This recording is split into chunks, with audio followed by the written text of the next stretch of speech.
हाँ जी, SSC CGL का question है जो 2024 में आया हुआ है। स्टेटमेंट क्या है?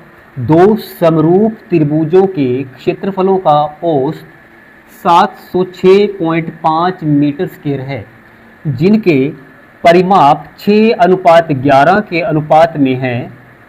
दो त्रिभुजों के क्षेत्रफलों में अंतर का 20% क्या है, ये निकालना है। अब देखो, दो समरूप त्रिभुज हैं, त्रिभुज 1 ले लेते हैं हम यहाँ पर, त्रिभुज 2 ले लेते हैं। इन दोनों के क्षेत्रफलों का औसत 706.5 दिया हुआ है। त्रिभुज 2 है तो कुल क्या हो जाएगा? अगर औसत इतना है तो कुल क्षेत्रफल क्या होगा? 2 से मल्टीप्लाई करेंगे, 5 दूनी 10, 6 दूनी 12, 13, 7 दूनी 14, पॉइंट है तो 0 कैंसल। तो ये हमारे पास कुल एरिया है दोनों त्रिभुजों का। नेक्स्ट क्या लिखा हुआ? जिनके परिमापों का अनुपात, और पूछा गया क्षेत्रफलों में अंतर का 20% है।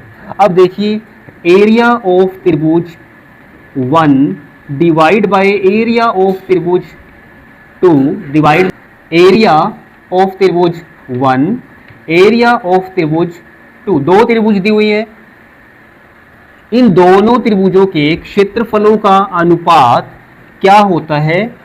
समरूप त्रिभुजों के परिमापों के वर्गों के अनुपात के बराबर होगा। भुजाओं के वर्गों के अनुपात के बराबर होता है, परिमापों का अनुपात भुजाओं के अनुपात के बराबर ही होता है। तो ये 6 है तो कितना हो जाएगा? 6 का स्क्वायर 36, 6 का स्क्वायर करेंगे हम 36, और 11 का स्क्वायर 121।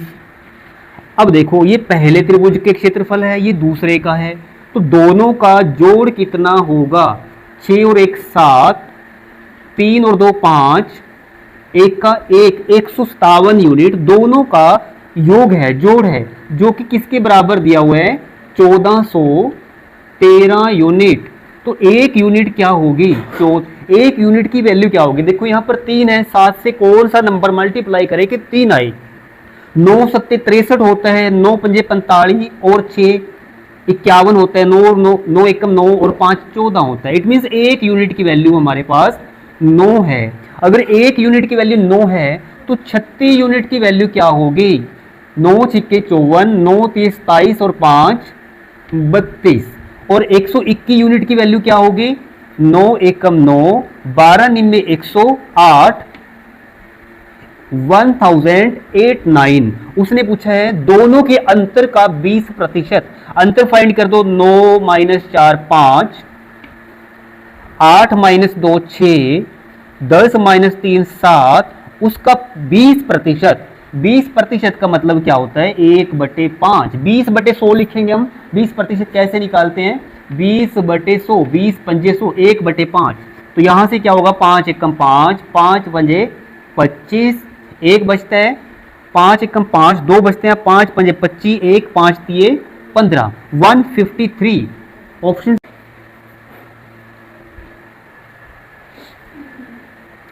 CHSL 2024 का एक क्वेश्चन और है। एक वर्ग के अंदर दो समान वृत्त इस प्रकार बने हुए हैं कि वर्ग के विपरीत भुजा प्रत्येक वृत्त का व्यास बनाती है। यदि वर्ग का शेष क्षेत्रफल 42 मीटर स्क्वायर है तो वृत्त का व्यास ज्ञात कीजिए। देखो, उसने बोला है कि एक वर्ग है,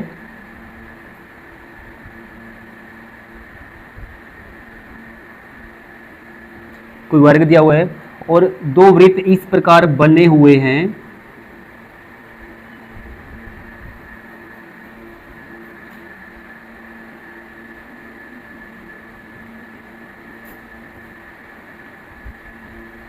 दूसरा विपरीत इधर है। दो वृत्त इस प्रकार बने हुए हैं कि वर्ग की विपरीत भुजा उनके लिए व्यास का काम करती है। तो वर्ग का शेष क्षेत्रफल ये वाला जो ये बचा हुआ है, ये वाला एरिया,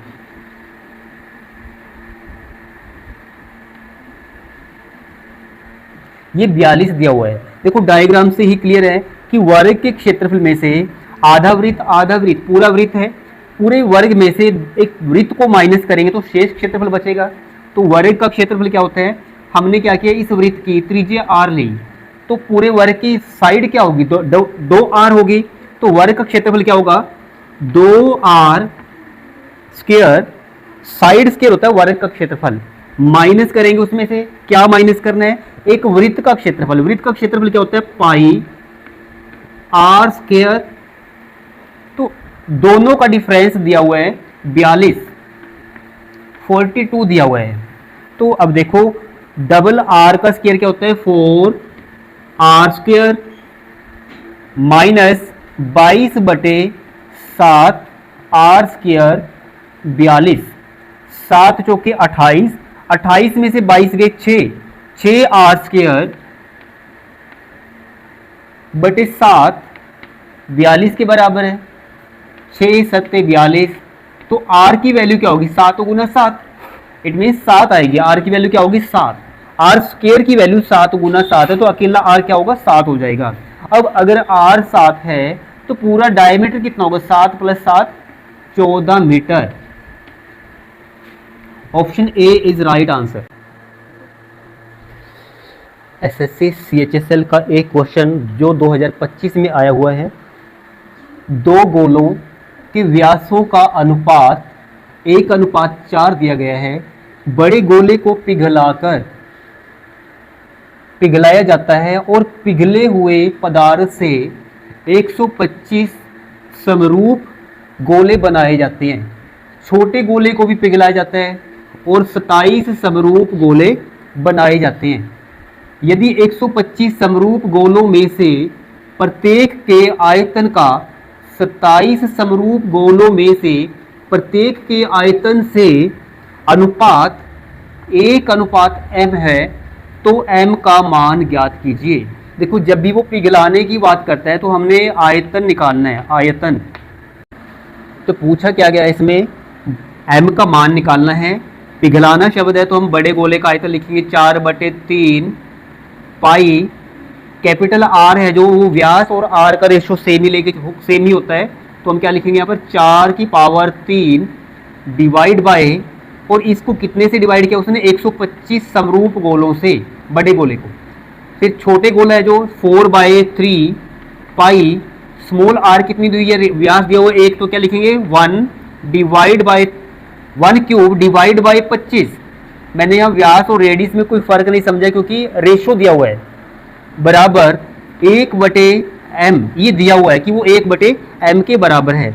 4/3 से 4/3 पाई कैंसल, 4 का क्यूब क्या होता है 64 आएगा, 125 डिवाइड में है, सारे के डिवाइड में क्या, 1 का क्यूब 1 और डिवाइड में 25, तो जब ये मल्टीप्लाई जाएगा तो मल्टीप्लाई में क्या होगा, यहाँ पर 27 है, 27 गोलों में डिवाइड किया गया है, 27 डिवाइड बाय 1, सोल्व करेंगे तो क्या आएगा ये, 7 चौके 28, 7 छिके 42, 44, 4 दूनी 8, 6 दूनी 12, तो कितना हो जाएगा ये 8 12 7 1 1728, ऊपर आएगा 1728 डिवाइड बाय 125।